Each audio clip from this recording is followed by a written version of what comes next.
بسم اللہ الرحمن الرحیم۔ السلام علیکم۔ اس دنیا میں ہر آدمی سکون کی تلاش میں ہے۔ کوئی جنگل بیابان کا رخ کرتا ہے، کوئی نیند کی گولیوں کا سہارا لیتا ہے، کوئی موسیقی میں سکون تلاش کرتا ہے، کوئی قدرتی مناظر میں سکون ڈھونڈتا ہے۔ کریم بخش بھی سکون کی تلاش میں مارا مارا پھرتا تھا۔ وہ گھر میں بیوی بچوں کے شور و غل سے جب بہت عاجز آ جاتا تو ندی کے پل پر جا کر بیٹھ جاتا اور گھنٹوں لہروں کو تکتا رہتا۔ ایک دن انہوں نے پیش امام تبارک علی سے اپنی تکلیف بیان کی اور مشورہ مانگا۔ تبارک علی نے کہا، میاں سنا ہے پڑوس کے گاؤں کیسر گنج میں ایک تجربہ کار حکیم ہیں جو حکیم پرسکون کے نام سے مشہور ہیں، ان سے مشورہ کر لو۔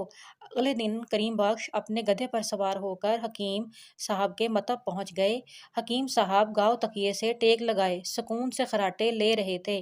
کریم بخش کے کھانسنے کی آواز سے چونک اٹھے اور آنکھیں کھولیں اور اسی انداز میں لیٹے لیٹے اس کی نبض دیکھ کر بولے، سکون چاہیے؟ جی سرکار۔ کریم بخش نے کہا، کتنا؟ جی جی بہت سا، یعنی مکمل۔ تو پھر 4 لوگوں کو لے کر آؤ۔ وہ کیوں جناب؟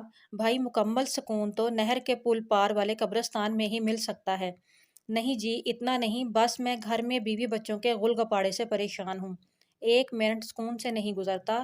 گھر میں مرغا ہے؟ حکیم صاحب نے پوچھا۔ نہیں، مگر کیوں؟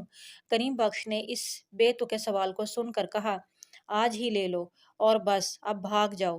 اتنا کہہ کر حکیم صاحب پھر خراٹے لینے لگے۔ کریم بخش نے واپس منڈی سے ایک مرغا خرید لیا۔ بچے تو مرغا دیکھ کر بہت خوش ہوئے اور اس کے ساتھ کھیلنے میں اور زیادہ شور کرنے لگے۔ 2 دن میں مرغے نے وقت بے وقت اذان دے دے کر کریم بخش کو عاجز کر دیا۔ وہ پھر حکیم صاحب کے پاس پہنچا اور ساری روداد سنائی۔ حکیم صاحب نے اونگتے ہوئے پوچھا، گھر میں کتا ہے؟ نہیں۔ کیوں؟ کریم بخش نے حیرت سے پوچھا۔ جاؤ آج ہی بندوبست کرو کتے کا۔ اتنا کہہ کر حکیم صاحب سکون سے چادر اوڑھ کر لیٹ گئے۔ غریب کریم بخش نے سلمان پہلوان سے ایک کتا خریدا اور گھر چل دیا۔ بچے کتا دیکھ کر اور خوش ہوئے۔ اب کتا اور مرغا دونوں مل کر شور مچاتے، گھر میں طوفان برپا رہتا۔ کریم بخش کا رہا سہا سکون بھی غارت ہو گیا۔ بے چارہ پھر حکیم صاحب کے پاس حاضر ہوا اور رو رو کر اپنی کہانی سنائی۔ حکیم صاحب انگڑائی لے کر بولے، گھر میں گدھا ہے؟ کریم بخش کو غصہ آ گیا اور اس نے کہا، حکیم صاحب میرے علاوہ کوئی نہیں، جاؤ آج ہی ایک تندرست گدھے کا انتظام کرو۔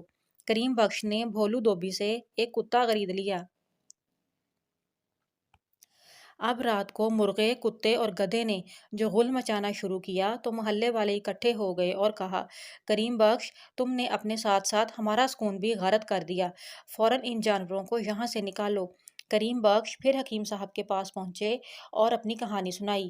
گدھا واپس کر دو، حکیم صاحب نے حکم دیا اور کروٹ لے کر خراٹے لینے لگے۔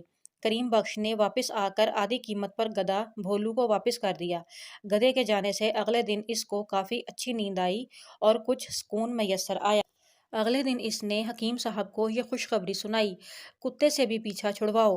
حکیم صاحب خمیرہ گھونٹتے ہوئے بولے، نہیں حکیم صاحب، بچے کتے سے مانوس ہو گئے ہیں، مجھے بھی کھیت پر اس کی موجودگی سے آرام ہے، کہہ جو دیا کتے سے پیچھا چھڑوا لو۔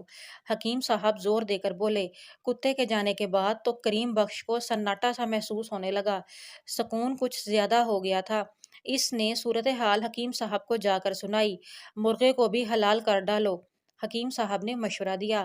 اب تو کریم بخش سے برداشت نہیں ہوا اور وہ چیخا، حکیم صاحب یہ نہیں ہو سکتا، مرغے سے گھر میں سب محبت کرتے ہیں، جس دن وہ اذان نہیں دیتا لگتا ہے دن ہی نہیں نکلا، ابھی تمہارا علاج مکمل نہیں ہوا، جیسا ہم کہتے ہیں ویسا کرو، مرغے کا جانا ضروری ہے۔ حکیم صاحب نے سختی سے کہا، مرتا کیا نہ کرتا۔ بے چارے کریم بخش نے مرغے سے بھی پیچھا چھڑوا لیا۔ اب اس کو ایسا محسوس ہوا کہ جیسے گھر میں کوئی ہے ہی نہیں۔ گھر کی خاموشی سے اس کو وحشت ہونے لگی۔ اس نے سوچا کہ اب علاج ختم ہو گیا، آخری بار حکیم صاحب سے مل لے۔ اس بار حکیم صاحب بہت تر و تازہ سفید شیروانی اور مخمل کی سیاہ ٹوپی سر پر سجائے بہت خوش خوش چاندنی پر بیٹھے تھے۔